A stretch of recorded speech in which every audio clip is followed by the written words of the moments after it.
Assistante, qu'est-ce que tu penses de la soumission lorsqu'on est une femme? Attends, est-ce que tu te définis d'abord comme une femme soumise? Oui, soumission ne veut pas dire qu'elle n'a pas d'opinion. Parce que moi, j'entends souvent, quand tu vois un grand homme, c'est qu'il y a une grande dame derrière. Oui. Pourquoi derrière? On peut dire qu'il y a une grande dame à côté de lui. Quand on dit derrière, qu'est-ce que vous comprenez par derrière? Pourquoi toujours le mot derrière? Excusez-moi, là, moi, je peux pas accepter. Nous, quand on va en mariage, on nous dit, la femme, c'est le sol. Tu dois tout accepter. On marche sur toi. Et je veux jamais le rôle d'un homme. Oui. Donc, je suis une femme soumise parce que moi, si l'homme joue son rôle, il n'y a aucun problème à être soumise. Donc vous dites quoi à un homme qui se prépare pour le mariage? Qu'est-ce que vous lui dites? La femme vient chez l'homme, elle vient enrichir sa famille, elle accepte de faire partie de sa famille et de perpétuer son nom. Au-delà de ça, il y a la question de la dot. Vous êtes d'accord avec le principe de la dot? Du coup, assistant, je reviens vers toi. Pour toi, dans un avortement, est-ce que le partenaire homme a son mot à dire? Oui, L'infidélité d'un homme est pardonnable ou pas du tout? c'est pardonnable. Sur argentlivre.com, lisez et changez de vie. Bonjour ma personne personnelle, j'espère que tu vas bien et qu'il t'arrivera des choses bien. Nouveau décor, nouvel épisode, nouvelles invités. J'ai dit nouvelles invités parce que je n'ai pas un invité, mais j'en ai deux. Deux femmes qui nous viennent tout droit de l'Afrique de l'Ouest pour aborder un sujet assez épineux qui est autour du couple, du féminisme et du mariage. Tu me connais, ça va tirer à balles réelles, sans complaisance, mais sans condescendance. Les deux femmes qui m'accompagnent aujourd'hui ont quelque chose de particulier parce qu'elles ont quelque chose qui les lie. J'ai à ma gauche la fille et à ma droite, j'ai la mère. Et dans les backstage, j'ai le beau-fils. Donc c'est parfait. Donc, reste bien attentif parce qu'on va aller, tu me connais, moi mon challenge pour chaque épisode, c'est d'avoir au moins un joker. Et pour ça, il faut aller gratter. Donc avant d'aller plus loin, je suis obligé de préciser que cette émission est sponsorisée par Bien Assis, dont les promoteurs sont le couple Ipouk. Et quand je parle de Ipouk, je vois Franck Ipouk, auteur du livre Sans limite, paru aux éditions Argent Livre. Bref, voilà Franck, si tu nous reçois, sache qu'on est ensemble, mais sache qu'aujourd'hui, c'est sans sentiment. Je suis obligé de dire déjà merci à la régie, Herman Kamgaki à la régie. Merci pour le travail que tu effectues. Maintenant, si tu es du côté de Paris et que tu souhaites bénéficier d'un espace de qualité pour enregistrer tes vidéos, pour enregistrer tes émissions, bref, pour enregistrer un podcast, rendez-vous chez ultimateport.fr. Une fois de plus, rendez-vous dans le premier commentaire de cette vidéo pour réserver un espace et on fait tout pour vous. Maintenant que tout ceci est dit, on peut tout de suite souhaiter la bienvenue à nos invités. Bonjour Madame Kane. Bonjour Valère. Comment vous allez? Ça va très bien. Pour ceux qui étaient au week-end de l'écrivain 2024 à Paris, je pense que vous avez reconnu Madame Kane. Et aujourd'hui, on a décidé de l'inviter parce qu'apparemment, elle a beaucoup de choses à nous partager. En tout cas, c'est un plaisir pour nous de vous avoir sur ce plateau. Le plaisir est partagé. Super. Ne la voyez pas sous ces airs de femme tranquille. Je peux vous dire que vous n'êtes pas prêts. À ma gauche, j'ai Assistant Ipouk. Bonjour Assistant. Bonjour Valère. Comment on se retrouve? Je pense que dans les shorts, vous avez entendu, c'est elle qui était un frein pour son mari. Elle est revenue encore aujourd'hui. Bref, comment tu vas? Ça va très bien. Et Si. toi? Ah, nous on est là, hein? Nous on est là, toujours en place. Oui. Nous on ne change pas l'équipe qui gagne. Au Mali, on dit quoi? Annie Sokoma? Anis Romain. Ah ouais, moi aussi. Elle est là. C'est restera. Moi, je suis un gars intégré, on n'est pas tout, you know. Bon, tout de suite, je vais vous laisser le soin respectueusement à chacune d'entre vous de vous présenter de manière brève. Ensuite, on va mettre les pieds dans le plat. Du coup, Madame Kane, qui êtes-vous pour ceux qui vous découvrent aujourd'hui? Bonjour à tous, bonjour à toutes. Je suis Madame Kane, et communément appelée Fatoumata Mama Kane. Voilà. Mais vos casquettes, on aimerait bien savoir qu'est-ce qu'il y a derrière. Qu'est-ce qu'il y a derrière? Qu'est-ce qu'on peut dire? Pas mal de casquettes. Je suis la présidente de l'association Fala de mes bras, qui veut dire en français aide aux orphelins. Oui. Je suis la présidente des femmes de la Convergence, un jeune parti qui vient d'être né il n'y a pas longtemps. Parti politique? Parti politique, oui. Parti politique pour quel pays? La France, le Mali? Le Mali, D'accord, la ok. Convergence. Ok. Mais c'est présidente des femmes de la diaspora, la France, on va dire. Ok. Voilà. Et aussi, je fais partie du Haut Conseil des Maliens de l'extérieur. Je suis déléguée de la zone Paris 11-12. Bref, il y a du lourd. Merci beaucoup. Elle n'a pas dit maman. Maman, non, aujourd'hui, ce n'est pas sa casquette de maman qui nous Grand-mère. intéresse. Ça nous intéresse pas. Là, Et pour couronner tout, Oui. je voudrais dire que je suis maman de plusieurs enfants. Mhm. Bon, on va dire, une maman africaine ne cite jamais que ses enfants. J'ai pas mal d'enfants, dont une qui est présente aujourd'hui sur le plateau, qui m'a fait 3 magnifiques petits-enfants. Voilà, c'est de ça qu'il s'agit. Super. Ah. Merci beaucoup, Madame Kane. Du coup, assistant, bon, tu vas devoir te représenter. Voilà, du coup, pour ceux qui vont te redécouvrir aujourd'hui, qui es-tu? Alors, je suis Madame Ipouk, assistant, cofondatrice de la société Bien Assis, une société de transport de personnes, parce que vous méritez d'être bien assis. Le jeu de mots, vous avez capté ou pas? Je suis également cofondatrice de la société Éclosion Coaching, qui vous accompagne dans vos projets, dans votre développement personnel. Voilà, c'est Franck Ipouk qui est le coach en développement personnel. Et voilà. Je suis également maman de 3 enfants. De formation, j'ai été éducatrice spécialisée.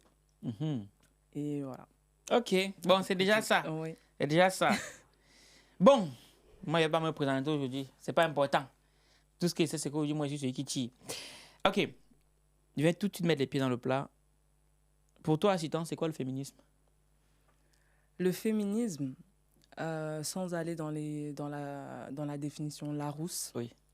le féminisme, c'est apprendre aux femmes qu'elles ont un rôle à jouer dans la société, D'accord. qu'elles sont importantes et qu'elles doivent prendre leur place, qu'elle est indispensable.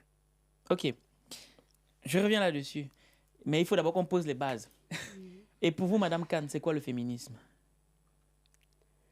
Le féminisme, moi, je dirais que le soubassement d'un foyer, c'est la femme. Donc, ça commence par là déjà. Oui. Et pour que tu vois un bon foyer, un foyer solide, il faut une femme. Oui. Une femme solide. Oui. Une femme qui en a dans le ventre et la tête sur les épaules. Oui.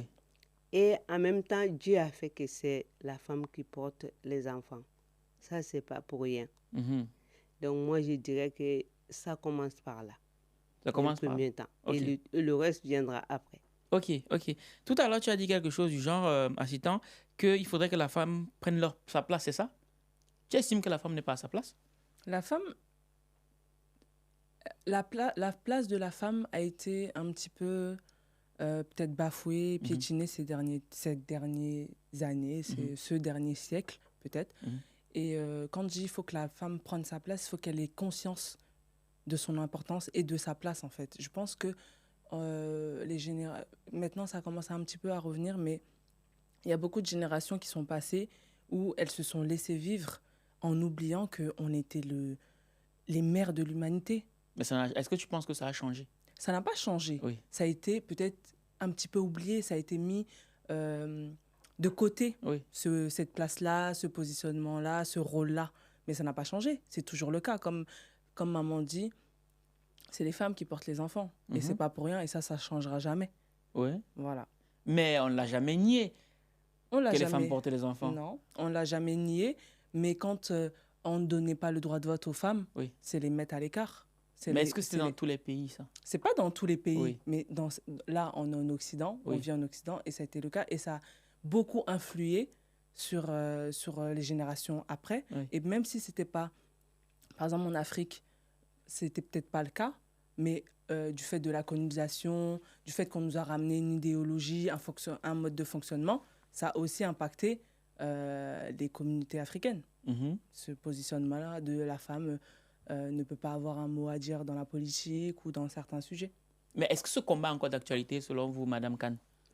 Le combat comme quoi la femme doit prendre sa place, étant donné qu'elle a déjà une place. La femme a sa place, mais elle n'a pas atteint encore l'apogée. C'est quoi, ce serait quoi l'apogée? Moi, je dirais qu'une femme, on ne va pas dire l'égale de l'homme, parce qu'une femme et un homme, on ne sera jamais égal parce que déjà, on n'est pas constitué de la même façon, on va dire déjà. Oui. Mais on doit dire que c'est notre collaboratrice, oui. notre accompagnatrice. Oui.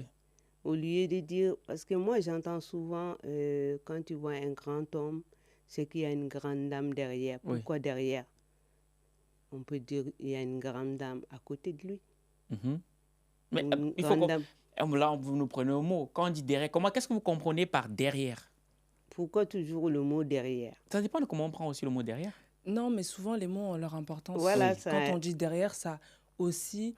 parce que après, dans nos cultures, c'est normal, quand on dit derrière aussi, c'est parce que la femme est beaucoup plus discrète, elle va peut-être pas prendre de la place en public, mais dans la chambre, comme on dit, c'est peut-être elle qui commande. Donc derrière, ça peut vouloir dire ça aussi. Mais quand on la met derrière, inconsciemment, je pense, parce que les mots ont une importance, on la met derrière dans beaucoup de choses aussi. Comme quoi? Comme je disais, par exemple, les débats politiques. Moi, par exemple, la dernière fois, c'était CRIA. On écoutait un débat sur l'économie à la radio. Oui. Je ne vais pas citer les intervenants. Il y avait 4 hommes, une femme. Pourquoi? La question peut-être à se poser, c'est pourquoi est-ce qu'il n'y avait qu'une seule femme? Est-ce parce qu'on a refusé d'inviter les femmes ou alors parce que ce sont des choses qui les intéressent? Et je n'ai même pas fini. Ok. Quand il y avait 4 hommes, une femme, oui. Et la femme disait des choses super intéressantes, mais à chaque fois qu'elle intervenait, on mettait des blagues. Voilà. C'était pas pris au sérieux. Donc, il y a beaucoup de sujets comme ça où quand une femme intervient, on la prend à la rigolade, on la prend pas au sérieux, alors que ce qu'elle peut dire, c'est très, très intéressant. Bon, après, ça reste une opinion. Ça reste une opinion, bien sûr. Une opinion. Mais ce que je veux dire, par contre, ce qui n'est pas une opinion, c'est que quand elle intervenait, on lui coupait la parole et on faisait des blagues par rapport à ce qu'elle disait. Ce qu'on ne faisait pas aux 3 autres hommes. Ou 4 hommes. Bon, ça reste une opinion. Je ne dis pas que c'est faux. Hein. Oui, attention, je ne dis pas que c'est faux. Ça reste une opinion que voilà. OK. Et justement, Madame Kane, est-ce que vous vous définissez comme une féministe? Moi, je peux dire oui. Et pourquoi? Parce que déjà, j'ai été élevée par un monsieur. On va dire monsieur Kane Banfali. Un grand homme. Un grand homme qui visait très haut pour sa fille. Oui. Et il m'a pas élevée dans le sens où je devais être soumise. C'est quoi la soumission pour vous? Il me dit, parce que dans notre société, vous voyez que nous sommes de la génération après les mamans qui disaient tout pour leur mari. Voilà. Et la génération de 1968-70 jusqu'à 80, alors je n'ai pas été élevée de la même manière que les autres. Parce qu'ils me disaient, ma fille, il faut te prendre en charge.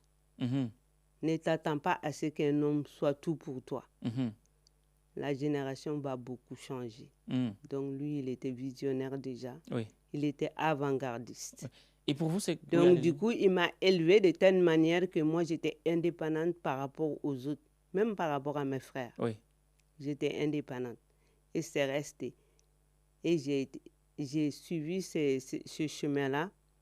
Malgré mon chemin a été un peu sinueux, mais ça ne m'a pas empêché d'arriver à un moment donné à ce que je voulais dans ma vie. Même si je n'ai pas tout eu. On ne peut pas dire tout le temps qu'on a tout eu, tout ce qu'on voulait, mais j'ai eu pas mal. D'accord, ok. Voilà. Et assistante, qu'est-ce que tu penses de la soumission lorsqu'on est une femme? Attends, est-ce que tu te définis d'abord comme une femme soumise? Oui. Ok, on a trouvé notre premier point de discordance. Pourquoi?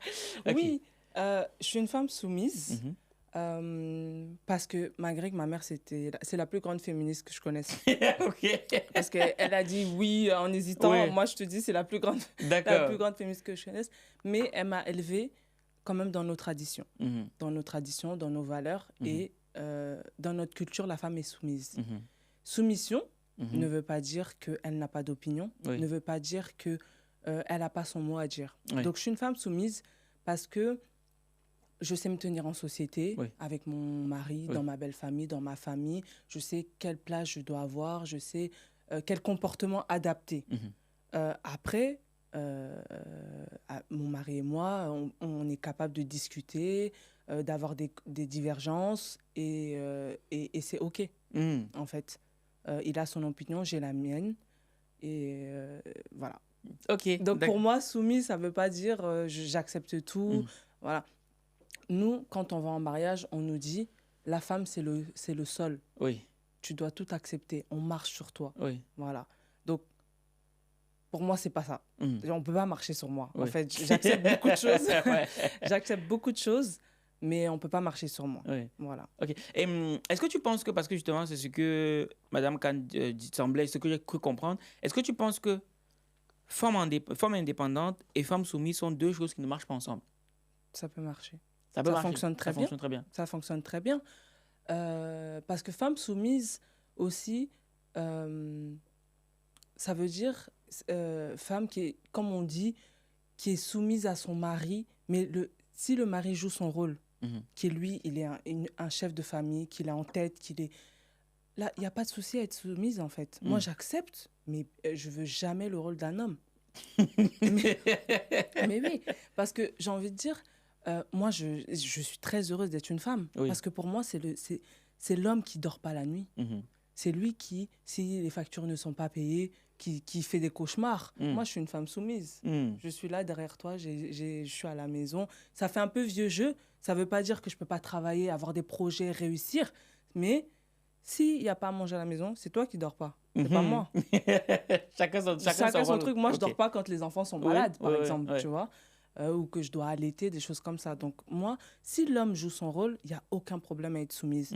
Et tu peux être soumise et indépendante, ça ne veut pas dire vivre seule ou tracer son chemin tout seul. Ça veut dire que tu n'es pas, pour moi, indépendante, ça veut dire que tu n'es pas dépendante affectueusement ou financièrement, que si jamais l'homme disparaît, demain que tu ne peux rien faire. Être indépendante, ça veut dire que tu penses par toi-même. Voilà, l'homme, il a, comme je disais, il a son opinion, tu as la tienne. Donc, tu es indépendante, en fait. Vous n'êtes pas vous vous confondez pas. Vous êtes vraiment deux êtres distants. Distincts, oui. Voilà, distants. Ça veut dire que si demain, il n'est plus là, par la force de la vie ou par autre chose, tu es capable de te lever et d'attacher ton pagne, comme on dit chez moi, et de faire quelque chose de ta vie. Tu es soumise à lui parce que c'est un choix de vie. Tu as décidé d'être avec cet homme, de l'accompagner et de suivre sa mission et de l'accompagner dans cette mission-là. Ça ne veut pas dire que s'il n'est pas là, tu n'existes pas. Ouais, ta vie continue. Mais Madame Khan, c'est quoi votre problème avec le fait d'avoir une femme soumise, d'être une femme soumise? Bon, peut-être c'est moi qui n'ai pas eu une bonne personne, comme elle a dit, Madame Hibou. Peut-être que moi, je n'ai pas eu, mais c'est la façon dont j'ai été élevée. Et voilà, moi, je suis certainement tombée sur des personnes qui ont essayé de peut-être m'écraser. Au lieu de me laisser être indépendante à leur côté, ils ont peut-être voulu m'écraser, me modeler à leur façon, et ça, ce n'était pas possible. D'accord. Et qu'est-ce que vous auriez souhaité pour votre fille? Qu'elle soit une femme non soumise ou alors qu'elle soit telle qu'elle est aujourd'hui? Moi, je veux qu'elle soit elle-même, la façon dont je l'ai élevée, qu'elle soit indépendante, qu'elle soit capable de prendre en charge n'importe comment, qu'est-ce qui peut lui arriver. D'accord, ok. Et pour vous, dans un couple, ou dans un foyer, c'est quoi le rôle d'une femme dans un foyer? Ou alors, pour vous, les rôles peuvent être confondus, homme-femme, dans un foyer? Ou alors, chacun a son rôle? Moi, je dirais qu'à un moment donné, les rôles peuvent être confondus, mais chacun peut avoir son rôle à jouer. Une femme ne peut pas s'arrêter pour dire « c'est moi l'homme ». Non, ça, c'est pas possible. Vice-versa, l'homme ne peut pas dire ça non plus. Mais à un moment donné, la vie va faire de telle manière que l'homme peut être amené à s'adoucir et à rester un petit moment derrière sa femme qui pourrait lui apporter beaucoup. Et la femme aussi, elle peut prendre le devant sur certaines choses pour pouvoir aider son homme. Et qu'est-ce que vous pensez de la phrase qui dit « la place de la femme, c'est la cuisine » ? Ah non. La place de la femme n'est pas que dans la cuisine. Elle n'est pas que dans la cuisine, voilà. Mais c'est un peu dans la cuisine quand même. Oui, elle peut être dans la cuisine. Oui. Et l'homme aussi peut aller dans la cuisine. Voilà. Mais du coup, les grands cuisiniers aujourd'hui, ce n'est pas les hommes. Ceux qui ont les étoiles, c'est les étoiles qui sont dans... Les femmes étoilées, c'est très peu, non? Oui, donc l'homme peut aller dans la cuisine aussi. Mais après, il faut savoir pourquoi il y en a très peu de femmes étoilées aussi. Je cherche à savoir pourquoi. Ah, parce qu'on le fait déjà trop à la maison. Ça ne nous intéresse pas d'en faire un métier. Parce que je vais revenir sur le point que tu as abordé tout à l'heure, sur le fait qu'on dit derrière un grand homme se cache une grande femme. Des fois, on a l'impression que... Est-ce que tu as l'impression que les hommes, ce sont les hommes qui mettent les femmes en arrière ou alors ce sont les femmes qui se mettent en retrait? Les deux. Non, les deux, c'est-à-dire, il ne faut pas me prêter les mots. Oui, bien sûr, non. Les deux, parce que dans notre éducation, oui. Par exemple, moi, je vais rebondir sur la question que tu avais à maman tout à l'heure. Oui. Je pense que j'aurais pas pu forcément, je vais peut-être faire crier les foules, mais j'aurais pas, ça aurait été très difficile pour moi d'être avec un Ouest africain. Ah oui. Parce que je pense que dans nos éducations, c'est vraiment la femme soumise qui parle doucement, l'homme a le dernier mot. Et moi, j'ai pas été élevée comme ça. Même si j'ai été élevée dans nos traditions, j'ai pas été... c'est pas forcément l'homme qui a le dernier mot. En fait, on discute, c'est une collaboration profonde. Donc, ça aurait été difficile parce que lui, il a été élevé par ses parents, par sa mère, en lui disant, ta femme, elle doit te respecter, elle doit faire ci, elle doit être de telle manière. Et on a oublié de lui dire à lui que par contre, il faut que tu joues ton rôle, il faut que tu sois respectable. Il faut que tu sois engagé, il faut que toi tu... Est-ce que tu es en train de dire là que les hommes West-Af ne sont pas respectables et engagés? Non, pas les hommes seulement West-Af. Oui. Je dis qu'on éduque la femme à aller en mariage d'une certaine manière et qu'on oublie d'éduquer les hommes. Ah oui, tu penses? Au mariage. Bon, je vais demander à Mme Khan. Mme Khan, vous en pensez quoi de ce que l'assistant dit là? Donc, on n'éduque pas les hommes au mariage hein? On éduque les hommes, mais d'une autre manière. Oui. C'est quoi cette manière? Moi, c'est la façon d'éduquer qu'il faut peut-être revoir. Oui. On éduque à l'homme, oui, tu dois te tenir bien, tu as droit à temps, tu as droit à temps, tu as droit à temps, la femme, tu dois du respect, et c'est là. Mais ils doivent dire à l'homme aussi, du moment tu demandes tout ça à une dame, il y a des limites à arriver. Il y a un certain niveau tu dois t'élever à ça. Si tu n'es pas arrivé à ce niveau, tout ce qu'on demande à la femme, on ne pourra pas lui demander. Okay. C'est pas possible. D'accord. Okay. Donc quand même, il y a une éducation pour les hommes qui veulent se marier. Oui, dans les deux. Il y a quand même une éducation. Pourquoi tu... Je suis pas d'accord. Tu n'es pas d'accord? Comment ça? Je suis pas... Je trouve elle est... À l'époque, il y en avait une, je pense, mais elle a été oubliée, elle est passée là, sans fait, voilà. Parce que, par exemple, quand chez moi, on va au mariage, nous, on a une semaine où tu es dans la chambre, tu restes à la maison, tes tantes, elles passent, chacune vient te donner ton conseil et tout. L'homme, il vadrouille, hein. Il est pas... tu vois ce que je veux dire? Peut-être parce que dans ses vadrouillances, il a des conseils aussi. Non, mais pour te dire que nous, une semaine avant le mariage, t'es à la maison. C'est pas n'importe qui te voit, on vient te donner des conseils, on contrôle ton alimentation, on t'éduque vraiment. Et l'homme, il a plus ça. Avant, il y avait vraiment une éducation pour l'homme. Et même, je sais pas comment on dit mayambra, maman, en français. Non, tu dis mayambra. Il y a des mayambra, c'est une sage, une femme qui vient après le mariage, quand vous êtes dans la chambre, qui vous donne des conseils, et qui parlait aux deux. Maintenant, j'ai l'impression qu'elle ne parle qu'à la femme, en fait. Il n'y a plus ces messages transmis à l'homme. C'est pour ça que je dis qu'on a oublié d'éduquer les hommes, en fait. On dit, enfin, tu dois être soumise, tu dois respecter, tu dois faire le ménage, tu dois faire à manger, tu dois faire des enfants, tu dois l'aider financièrement. Et on a oublié de dire à l'homme que tu dois te montrer responsable. Enfin, je l'ai dit, je me répète, voilà. C'est mon avis, hein. Non, bien sûr, c'est pour ça que tu es là. Madame, quand vous, en tant que maman, vous avez des enfants hommes? Non, j'ai des neveux. Vous avez des neveux. Donc, vous dites quoi à un homme qui se prépare pour le mariage? Qu'est-ce que vous lui dites? Qui se prépare pour le mariage? Je lui conseillerais certainement de bien s'occuper de sa famille. Ça veut dire quoi, bien s'occuper de sa famille? Déjà, pour un premier temps, montrer à sa femme qu'elle a quitté chez elle pour venir chez toi, oui. ça ne devait pas être, tu ne dois pas montrer à la femme que c'est un privilège pour la femme. Tu dois lui montrer que c'est un privilège pour toi, l'homme. Parce qu'elle a osé quitter sa famille pour venir dans ta famille. Bon, en même temps, c'est ce qui était écrit, non? Je pense que vous êtes musulmane. Oui. Dans la religion, c'est oui, ce qui est marqué. Mais c'est ce que je disais. Moi, je me mets à la place de la femme. Oui. On ne doit pas montrer à la femme, oui, c'est un privilège pour toi. Tu as quitté ta famille pour venir dans ma famille. C'est pas un privilège. On ne doit pas montrer ça à la femme. On doit montrer à l'homme que c'est un privilège pour l'homme. Puisqu'elle a osé quitter tout pour venir chez toi. Et elle vient l'enrichir. Voilà. Elle vient l'enrichir. Bien sûr. Oui, elle vient l'enrichir. Faire des enfants puisqu'elle est pas, elle vient. Famille. En même temps, les enfants, c'est pas que pour l'homme. Ben si. Dans nos traditions, c'est beaucoup pour l'homme. Ils portent leur nom. C'est l'homme qui porte. C'est l'héritage voilà. de l'homme. Oui. En fait, chez nous, quand une femme vient chez toi, elle vient t'enrichir. Bien sûr.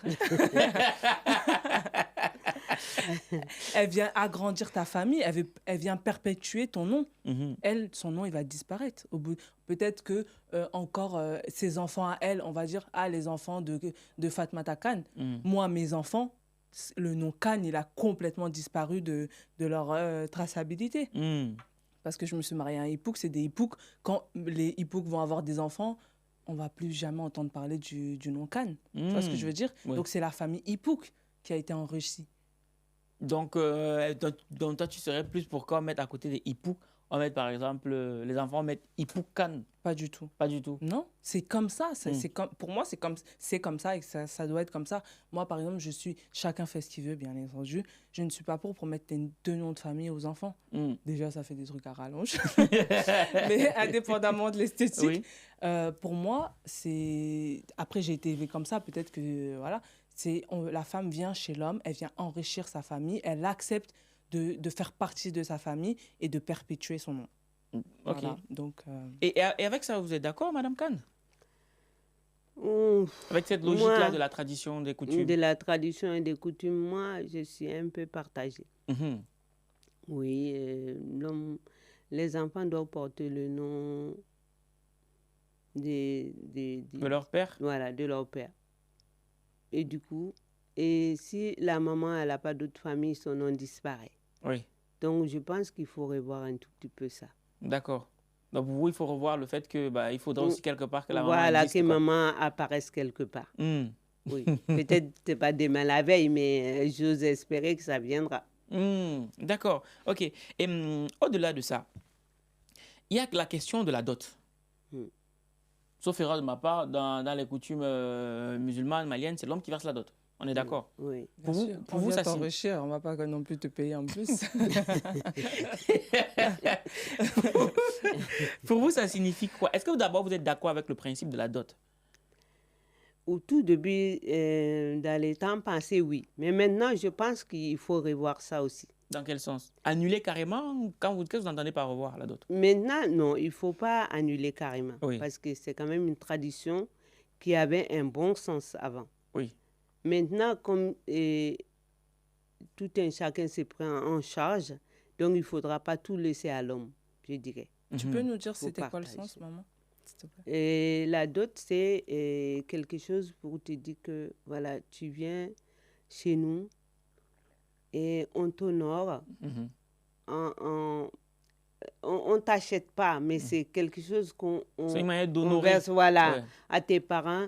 Du fait que, par exemple, on va dire que la fille que tu vas marier, par exemple, on va dire qu'elle était en éducation chez sa famille. Oui.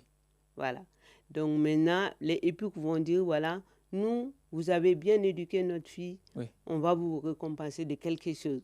En gros, j'essaye voilà, pour que tout le monde puisse comprendre. Voilà. C'est comme si une compensation du fait que, voilà, ça.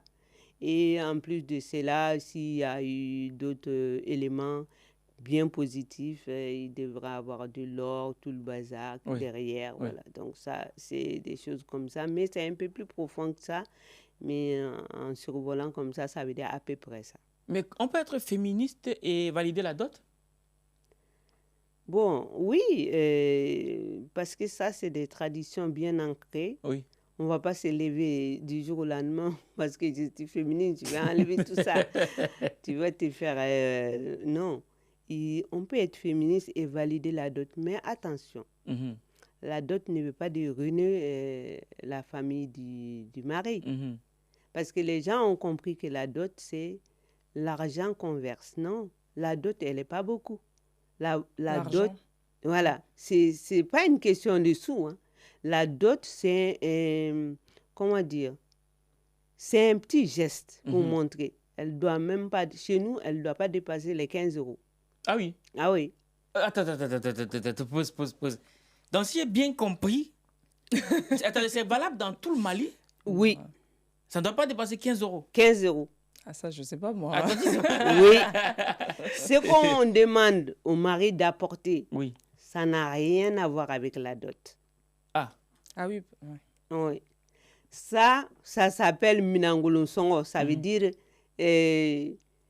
l'argent pour les babioles qu'elle va amener. Ça n'a rien à voir avec la dot. Les gens, ils font l'amalgame entre ces deux-là. Non, c'est pas pareil. Parce que nous, quand on se marie au Mali, quand tu pars en mariage, tu amènes tes ustensiles de cuisine, par exemple. C'est symbolique. Oui. C'est-à-dire que quand moi, je suis partie en mariage, bon, je dis symbolique pas tant que ça, parce que c'est réellement le cas. Je suis partie avec ma marmite, mes draps, mes couverts. Oui. Ta maman, elle te donne tout ça pour partir en mariage. Oui. Et souvent, si je ne me trompe pas, maman, l'argent qu'on demande, on va demander l'argent à l'homme pour faire la fête, un peu, du mariage, et aussi pour participer, pour contribuer à acheter tous ces choses, voilà, ces ustensiles-là. Et après, je sais que ce n'est pas le cas, par exemple, en Centrafrique ou des choses comme ça. Par exemple, moi, Franck, il m'a doté. Il a dû remplir une valise, mais que d'affaires que pour moi. En gros, des vêtements, des bijoux, des chaussures. Et c'est une manière aussi de montrer que tu vas être capable de t'occuper de ta femme comme elle l'était dans sa famille. Voilà, montre-nous les vêtements que tu vas lui acheter parce qu'elle, elle mettait des grandes marques. Voilà, enfin, c'est une façon de, je vois de dire. Le truc, voilà, est-ce que tu es capable de la mettre à ce même niveau-là, en fait? Montre-nous ce que tu vas lui acheter. C'est un peu ça.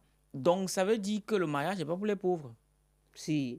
Mais, imaginons que, par exemple... C'est pour ça qu'on te dit que la dot, c'est 15 €. Oui, que tu sois riche ou pauvre, la dot, c'est 15 €. Voilà, ce que ta valise, ça te représente. Par exemple, toi, ta valise envers ta fiancée, ta future femme, ça te représente. La valise de monsieur Hippo, ça le représente. Oui. Et toi, tu peux mettre 10 € dans ta valise, lui, il peut mettre 5 € ou 50 €. Oui. Ça le représente. C'est pour ça la dot, elle reste même pour tout le monde. Ok, donc ça va être quelque chose purement symbolique. Voilà. Même si par les temps qui courent, on n'a pas l'impression que le symbole... Voilà, mais c'est la dot, elle change pour personne. Que tu sois riche, milliardaire ou pauvre, la dot, elle est là, elle est fixée. Elle ne change pas. Maintenant, si tu veux prendre une valise pour ta femme, ça te représente. Oui. Je vais mettre pour 50 €, je vais mettre pour 100 €, 1000 €. Ça te représente. Ça ne représente pas la dot. Voilà. D'accord, ok. Donc les gars, on va aller en Afrique de l'Ouest. Hein? Bon, moi, je suis à partie. Bon, maintenant, pour les autres, moi, je ne sais pas. Je ne sais pas comment vous allez vous débrouiller, mais apparemment, c'est là-bas que les choses se passent. Ok. Moi, j'aimerais maintenant qu'on s'intéresse un peu plus à un sujet qui va un peu piquer. Surtout que je sais que pour les gens qui sont musulmans, c'est beaucoup rencontré. Pour ou contre la polygamie? Moi, je suis pour. Attendez. Assistant, pour ou contre la polygamie?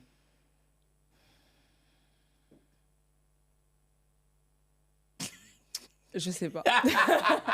C'est pas, je sais pas, c'est que pour moi, je suis totalement contre. Totalement contre. Mais je suis d'accord pour que ça existe.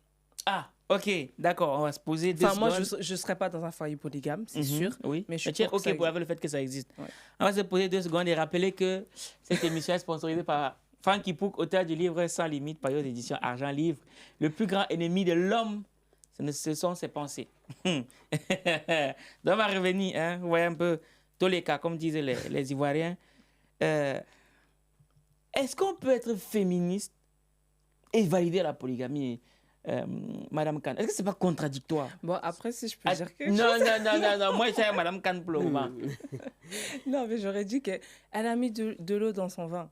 Si on lui avait posé la question il y a 20 ans, la réponse aurait été radicale. Ah ouais, ça aurait été non. J'aurais dit non. Non, pourquoi? Il s'est passé quoi il y a 20 ans? Pourquoi vous auriez dit non? En prenant de l'âge, on comprend certaines choses. Dans notre société, la polygamie, elle se comprenait. On la comprenait. C'est-à-dire? Et l'homme on devait avoir beaucoup d'enfants pour aller cultiver les champs, pour ceci, cela. On s'est dit, oui, ce temps-là est passé. Oui. La nouvelle technologie est arrivée, on galère moins à aller faire ceci, cela. Donc, c'est pas besoin d'avoir autant de... Bon, on galère moins. Mais dans notre société, il y a des femmes qui perdent très tôt leur mari, avec beaucoup d'enfants, par exemple. Oui. Et elles ont du mal à aller dans d'autres familles en mariage avec tous ces enfants, où elles doivent quitter carrément les enfants. Alors du coup, la famille du défunt mari, un frère ou un cousin l'a recueilli et l'a fait rentrer dans sa famille. Donc, même s'il n'était pas polygame, là, il le devient. Donc, si j'ai bien compris, le frère peut devenir le mari de sa belle-sœur? Oui. Donc, quand vous dites mari, ça veut dire qu'ils peuvent partager une intimité? Oui. Ok, d'accord. Okay. Donc, à l'origine, il n'était pas polygame. Voilà, mais du fait qu'il a perdu son frère et qu'il y a beaucoup d'enfants que la femme ne peut pas aller en mariage avec, il y en a qui disent, au lieu qu'elle aille dans une autre famille se refaire un mariage, pourquoi elle ne reste pas dans sa famille d'origine où elle a fait des enfants et tout, élever ses enfants. Donc, du coup, il faut la société veut qu'elle soit sous la coupe d'un homme. Donc, l'homme devient polygame. Dans ce sens-là, tu vois, on arrive à comprendre la polygamie. Sinon, moi, je ne suis pas élevée dans un foyer polygame. Mon père n'a pas été polygame. Donc, il y a quelques années, j'aurais dit non, impossible, je ne veux pas. Mais en comprenant petit à petit certaines choses, on s'est dit oui, pourquoi pas. D'accord. Et donc, ça veut dire que par le passé, vous étiez totalement opposé? Totalement opposé. Et il y a un autre cas que je peux exposer. Oui. Il y a les mariages arrangés dans nos familles. Oui. Et on va t'imposer une femme. Alors qu'il y en a une derrière que toi-même tu veux. Tu vas respecter le choix de ta famille, de tes parents. Oui.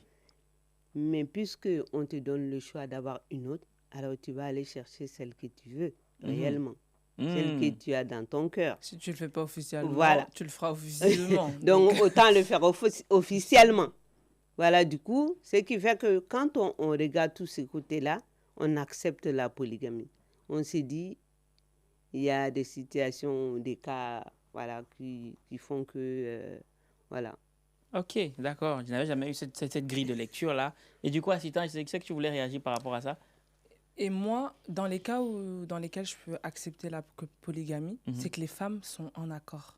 Et ce qu'on oublie souvent dans la polygamie, c'est que la première femme doit donner son accord pour que la seconde soit épousée. Qui n'est pas toujours respecté.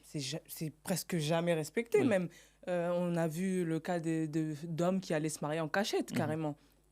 Ça, pour moi, c'est super important. Elle doit l'avoir accepté. Ça veut dire que vous êtes en accord. Ça veut dire qu'il n'y aura pas il y aura peut-être des discordes entre les femmes, mais on part sur de bonnes bases. Et surtout, elles doivent être traitées également.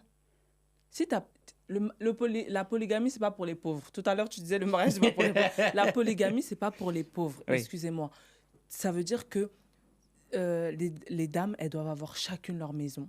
Où vous pouvez décider de vivre ensemble, mais ce que tu donnes à une, tu donnes à l'autre. Elles sont traitées également. Et ce n'est pas pour aussi faire des enfants qui cherchent à manger dans la rue.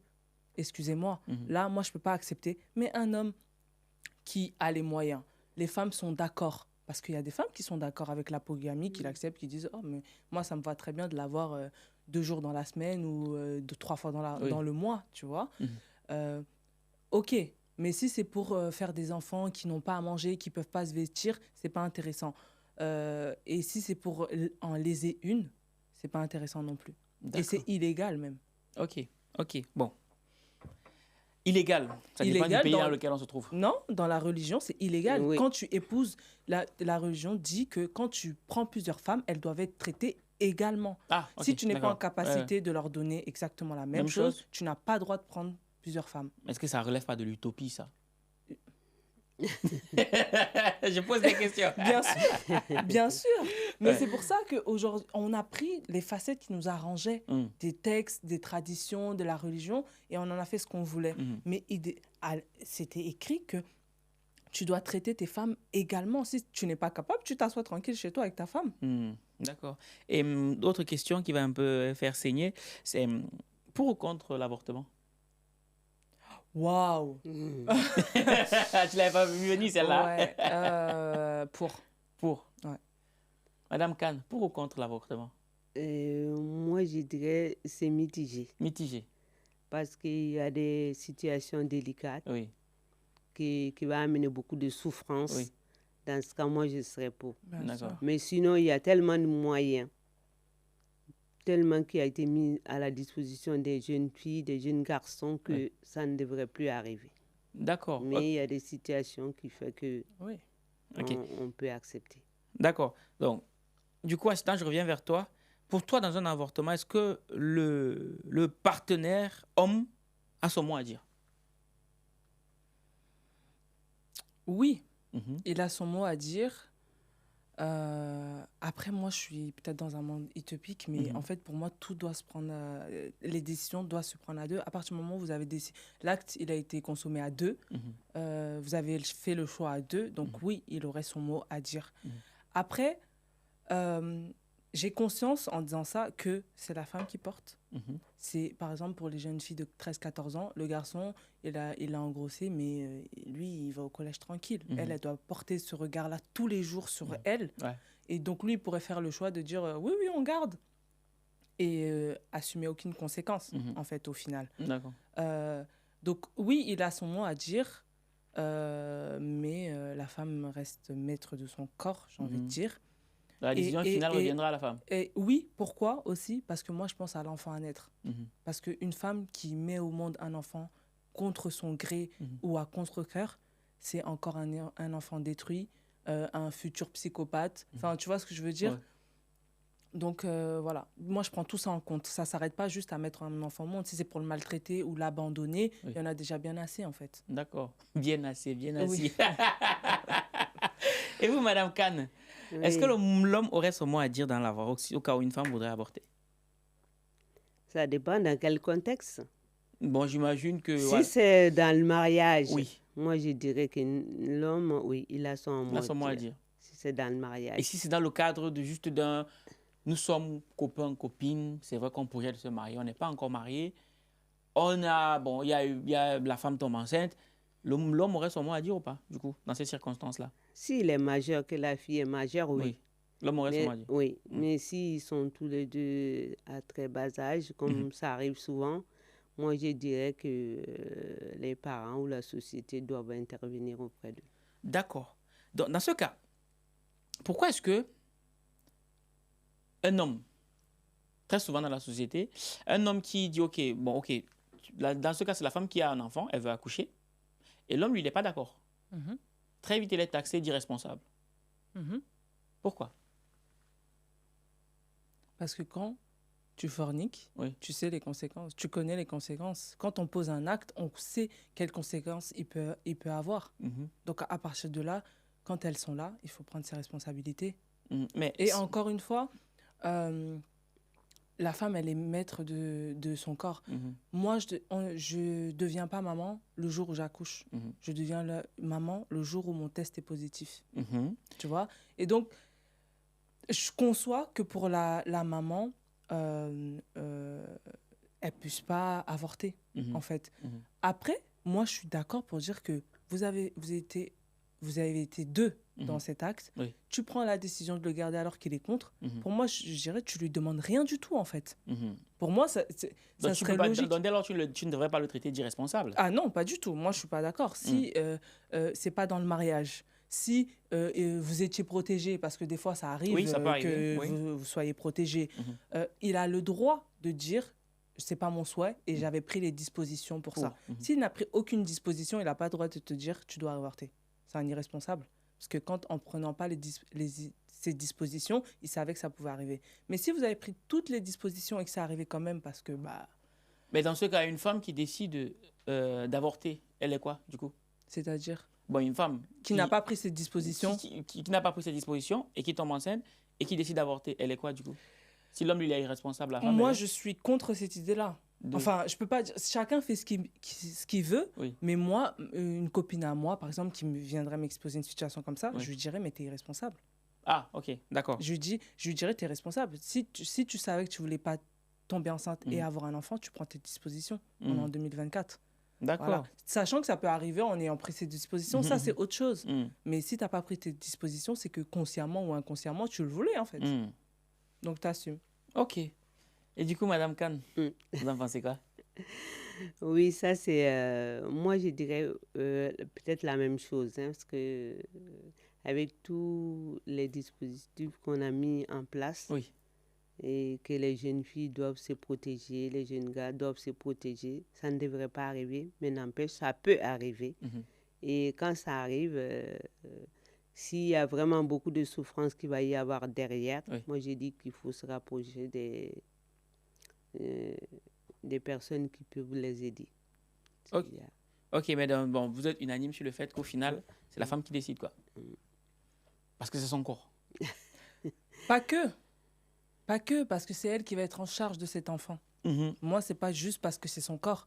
Parce que il faut savoir que quand la mère, elle est pas de bonne humeur, énervée, ça joue sur le liquide amniotique, ça joue sur voilà, ça joue sur ça va être un enfant qui va naître, qui va pleurer beaucoup, qui va donc à partir de là, moi je pense vraiment au bien-être de l'enfant et après pour les sociétés qu'on est en train de créer en fait. Des enfants qui sont pas désirés c'est compliqué. Ça me permet de pousser le bouchon un peu plus loin. Est-ce que vous bon, aujourd'hui on se rend compte qu'en France, nous sommes en France, le divorce est facilité. Et j'ai vu un tweet d'une fille qui dit un jour, qui avait dit, et ça lui a valu tellement d'insultes, elle dit que le divorce des couples avec enfants devrait être plus complexifié parce que la santé mentale de l'enfant passe avant l'égoïsme des parents. Sauf, dans le divorce devrait être complexifié, sauf en cas de faute grave de l'un des partenaires. Du coup, qu'est-ce que vous pensez de cette manière de voir les choses? Est-ce que c'est bien qu'en France, le divorce soit totalement facilité ou alors on devrait un peu plus le corser pour des couples qui ont des enfants? Dans l'idée, je suis d'accord. Je suis d'accord parce que on est responsable des enfants qu'on met au monde. Et on est responsable de leur santé mentale. On leur doit, en fait, on leur doit cet équilibre, ces besoins primaires, en fait. Donc, le fait que... je suis d'accord avec ça.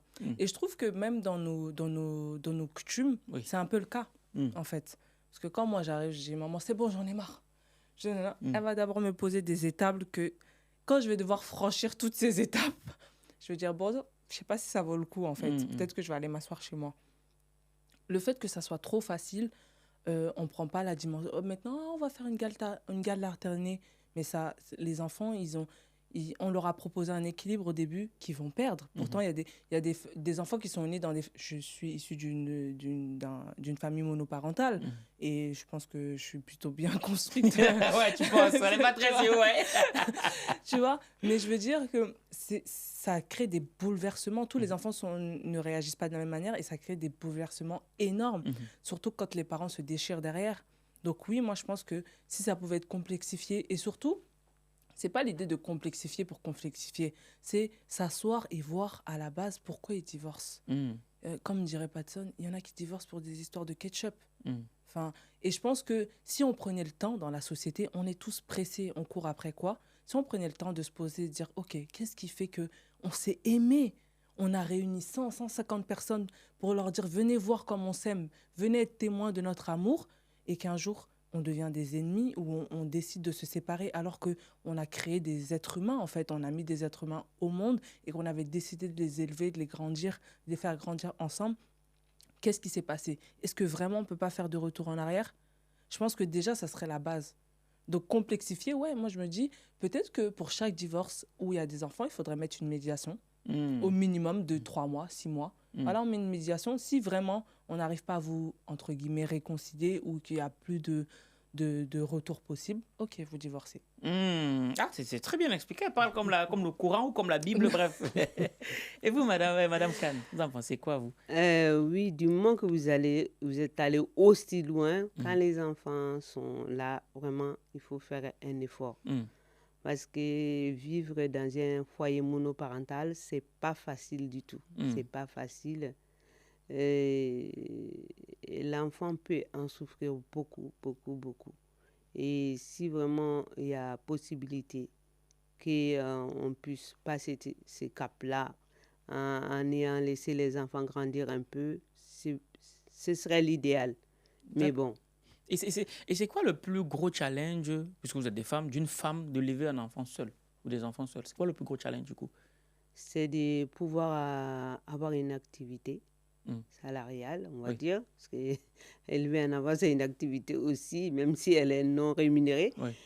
Et financièrement? Une activité financière, c'est plutôt le côté financier qui peut poser.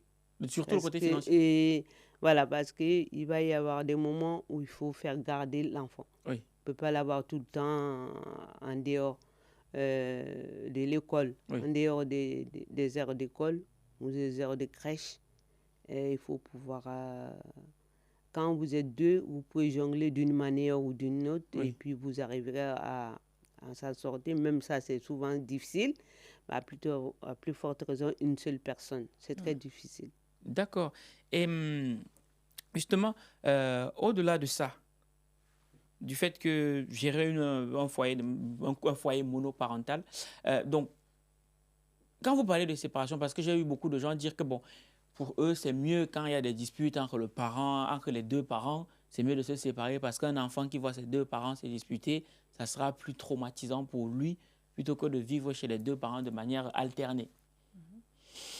Au final, peut-être que c'est la solution quand les disputes ne s'arrêtent pas. Pourquoi on se dispute? Parce qu'on ne s'entend pas. Parce qu'on ne sait pas communiquer. On peut échanger. Et là, l'enfant n'est pas traumatisé. On peut échanger, avoir des opinions divergentes. Et l'enfant n'est pas... On peut être là, être complètement en désaccord, mais parler comme on se parle. Et là, l'enfant sera à côté, il jouera. Il entendra certaines choses, il prendra conscience de certaines choses. Ah, peut-être papa, maman ne sont pas d'accord, mais ils ne sont pas en train de s'entretuer. C'est sur ça qu'il faut jouer, c'est sur la manière de communiquer. Et c'est ce que je disais, en fait. C'est qu'on n'a pas appris à communiquer, on n'a pas appris à régler nos soucis. C'est surtout notre génération, alors c'est on swipe comme ça, comme sur le téléphone. Toi, tu me plais plus, allez, je change. Voilà. Alors que si on apprend à communiquer, on prend le temps de savoir ce qui va pas, l'enfant il n'est pas traumatisé en fait, parce que on peut voir des parents qui sont pas d'accord, mais être cordiaux, échanger normalement, et dans ce cas-là, tout va bien, tout est ok, et ça éduque l'enfant. Ça veut dire que toi, tu peux être en désaccord avec quelqu'un, mais tu n'es pas obligé de le taper, tu n'es pas obligé de lui hurler dessus. En effet, en effet. Madame Khan, il y a aussi un phénomène qui se passe souvent, c'est que très souvent, j'ai vu des femmes qui, en fait, elles deviennent colocataires avec leur mari, juste parce qu'il y a des enfants. C'est-à-dire, ok, se disent, bon, avec mon mari, ça ne va plus, mais on reste ensemble dans la même maison pour avoir un certain équilibre par rapport aux enfants. Qu'est-ce que vous pensez de cette manière de gérer le conflit, le couple? Les couples, moi j'en ai vu deux, mais je dirais que c'était pas... C'est un échec. Oui. Il faut dire les enfants, ils ne comprenaient pas. Parce que, oui, on reste colocataire, mais on a une vie en dehors. Alors, ça c'est... Les enfants, il ne faut pas croire que les enfants ne marquent rien, qu'ils ne comprennent pas.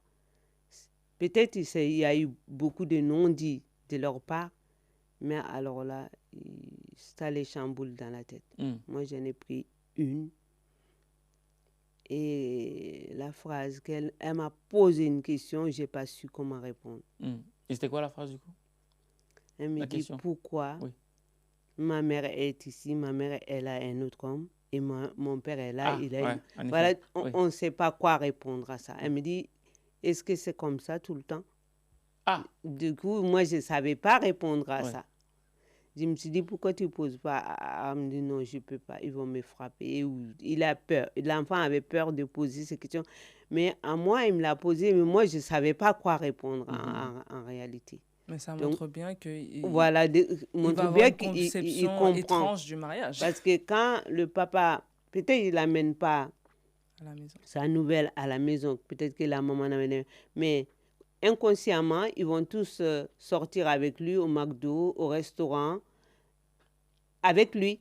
Donc, il voit que c'est pas son père et l'autre, c'est pas sa mère. Donc, lui, il encaisse tout ça sans rien dire, en fait. Mais il comprend que vous n'êtes plus ensemble ou que vous êtes ensemble parce que lui, il comprend pas que vous êtes dans la même maison. Donc, lui, il comprend pas vraiment. Peut-être que ça marche pour d'autres, mais moi, les 2 cas de figure que j'ai vus, moi, j'ai vu que l'enfant était en souffrance. D'accord. Et les parents ne s'en rendaient pas compte.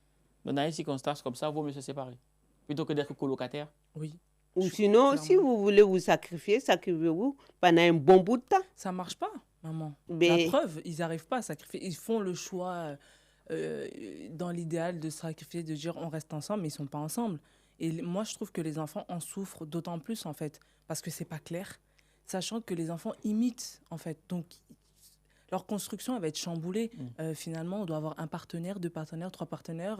On vit avec, on ne vit pas avec. C'est compliqué à ce moment-là, ceux qui vont choisir de faire ça, qui protègent les enfants. N'amenez pas l'enfant par-ci avec ta nouvelle ou n'amenez pas avec ton nouveau. Non, protégez l'enfant hermétiquement alors. Mais il n'y a pas que ça, maman. Parce que nous, je pense qu'aussi, ce qui fait défaut un petit peu aussi dans notre éducation au mariage, c'est d'avoir eu un bon exemple. Ah, oui. Parce que quand ils font ça, s'il n'y a plus d'amour, il n'y a plus d'intimité, il n'y a plus d'affection entre eux, les enfants le voient aussi. Ils voient ce qui existe et ils voient ce qui n'existe pas non plus.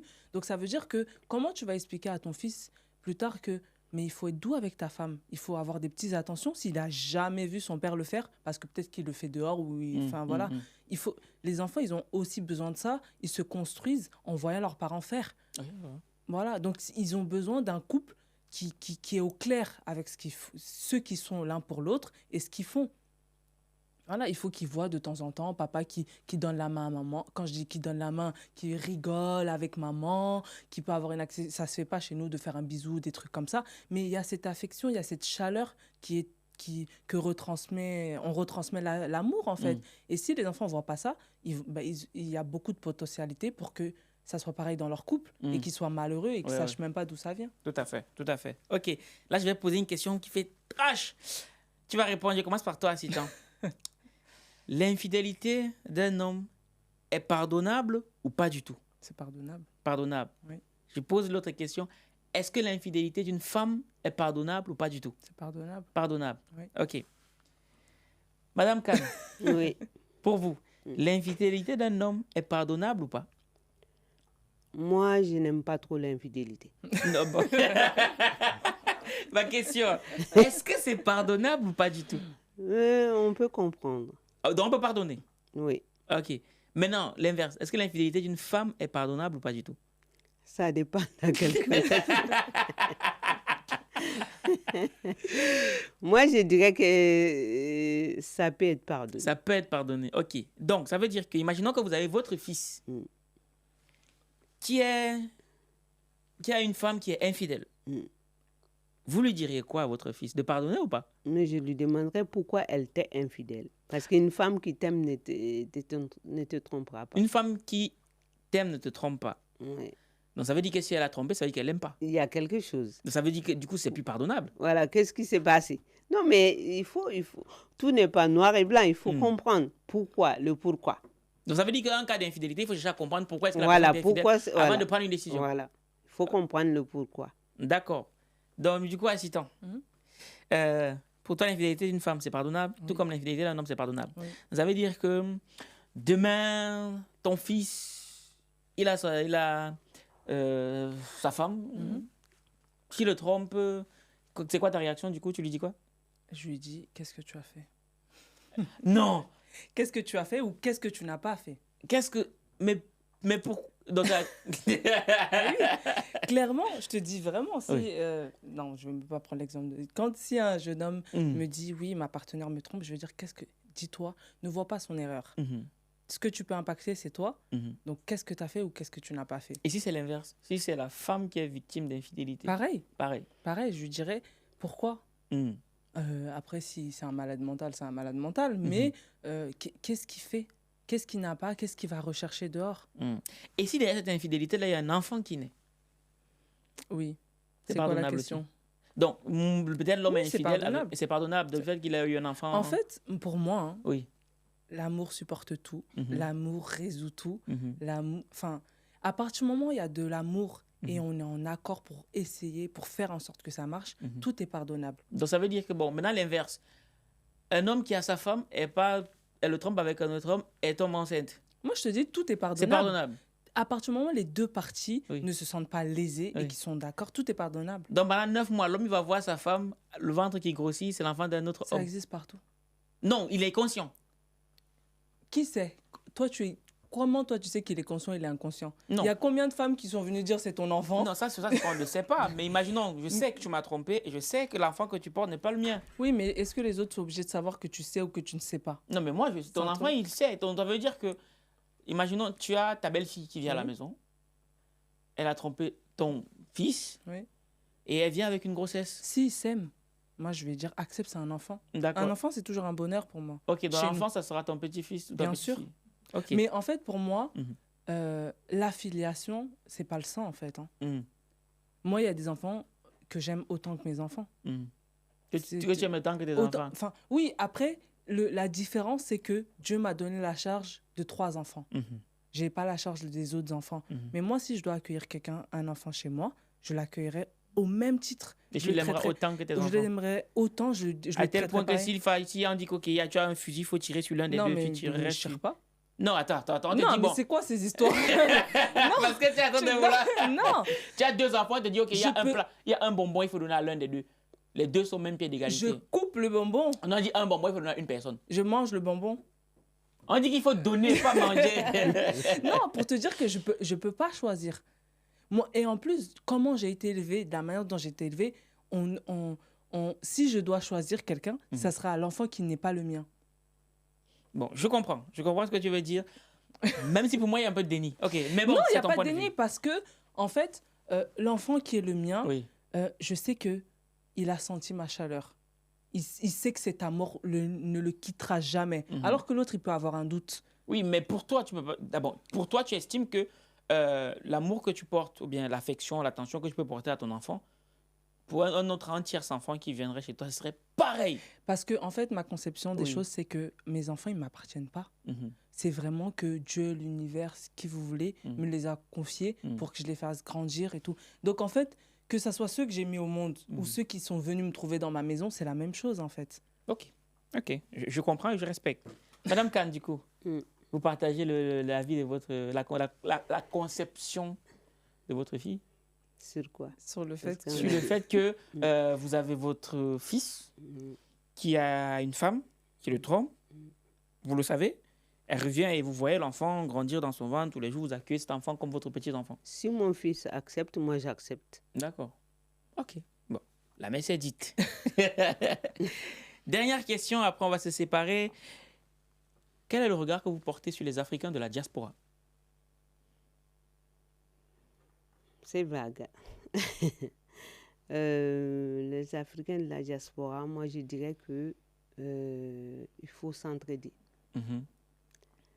J'ai dit qu'il faut ne pas toujours rester en communauté. S'ouvrir à beaucoup et essayer aussi d'apporter nos connaissances en Afrique. C'est vrai que nous sommes là, tout le monde a son histoire derrière. Oui. Mais le commun pour nous, c'est l'Afrique. Je dirais qu'il faut aller l'aider.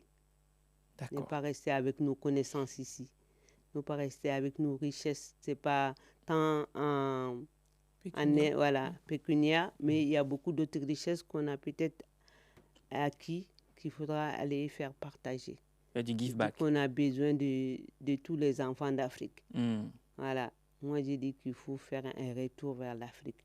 L'Afrique, c'est l'avenir. Yes, sir. Merci beaucoup, Madame Kane. Assistant, c'est quoi ton regard sur les Africains de la diaspora, du coup? Sur quel sujet? Peu importe. Là, tu as carte libre. Mon regard? Oui. C'est que j'ai confiance au changement. J'ai confiance en la diaspora. J'ai confiance à cette Afrique, en fait, pour construire l'Afrique de demain, pour s'élever, pour enfin sortir de ces choses, de cette concurrence, de cette rivalité, et être enfin ensemble pour faire avancer les choses. En fait, c'est soyons ensemble, grandissons et brillons, en fait.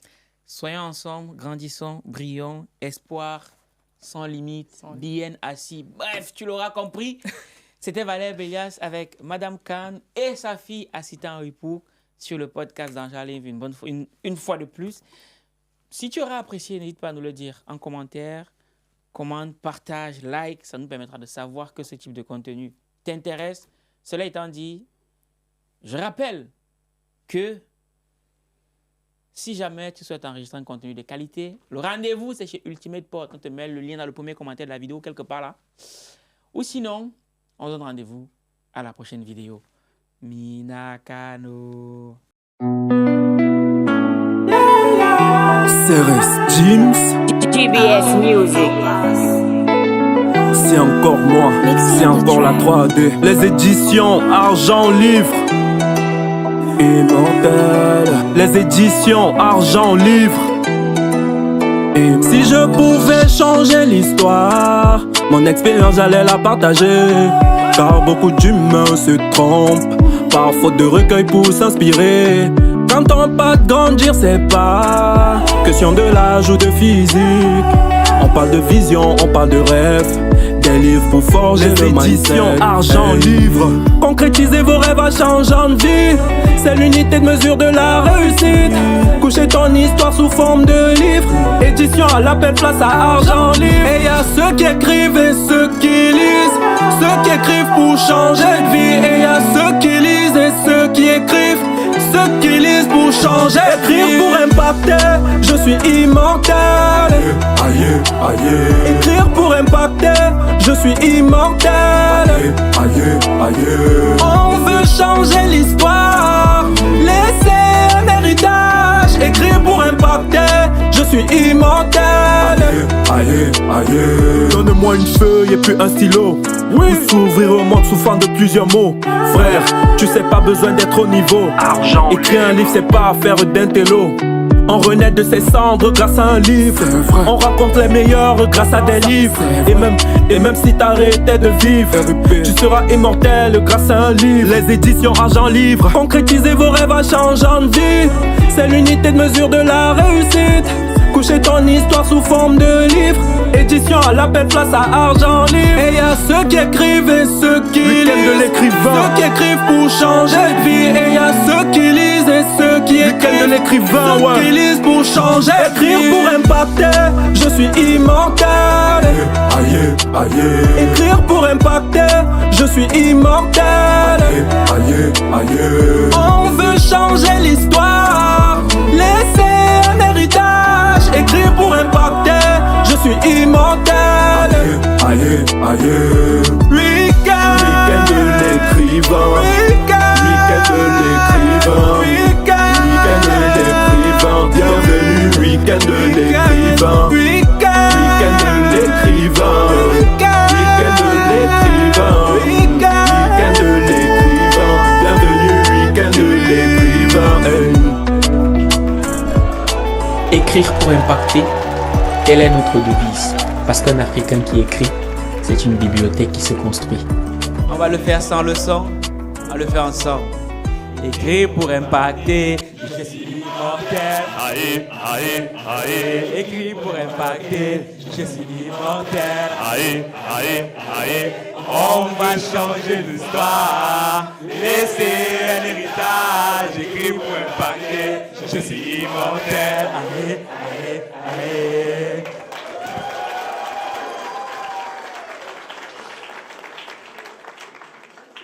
Merci beaucoup, vous pouvez vous asseoir. Est-ce que Maître Beko est dans la salle? Oui, il est là. Ok, super. Donc,